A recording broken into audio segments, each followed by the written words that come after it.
Mugoyo uriore ruguru wa njira ya mugithi ya SGR gicigo-ini kia ubunge gia Kajiado ya Rugongo utwikite maithori kuri aikari ma Ololua thutha wa mundurume umwe gukwira bo riria aratindirukire akibituka. Mundu ucio akugerete raini iri urona ya mahiga hari ugu niguo okire atoboka ri mundu ucio ni ageririe kumuruta atuega ndangihota kumuruta tondu ni onire ni megukua hamwe athirira thiini. Mugoyo urio buthagiro ni aikari kugerera ibinda-ini riri wiyuire mai maria kuratwika monoreirio ni kware ithatu iria iyurigiceirie na ni ciyurite kumana na mbura iria kuretwe kiura. Maji ikijaa kwa kware namba 2 inaenda kwa kware namba 3.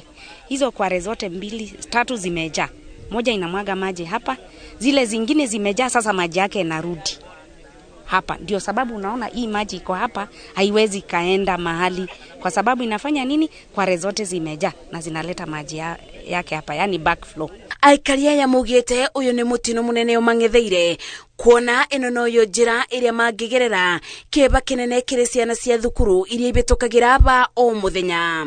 No tuhoe mai maya twehererio haha witu ri ni gutwika mai maya me haha na thukuru ni hingure, and this is a death trap, especially he ciana nini. Development ya kutumaliza hatutaki sisi. Sisi tunataka development ambayo inatujenga. Development ni kitu ya kujenga community, sio kitu ya kuhalalisha wa community. Sasa huyu ni mtoto wenyewe amelala hapa just because of negligence ya Kenya Railways. Makioro ta kabuni ya waki wa reri bururi-ini aikaria mugite ni megutasukia ikinya ria watho kuri kabuni iyo amuni yonanitie eti arutire wira kibinyo undu uria utigite aikari makithinika. Tax were deducted for this work to be done.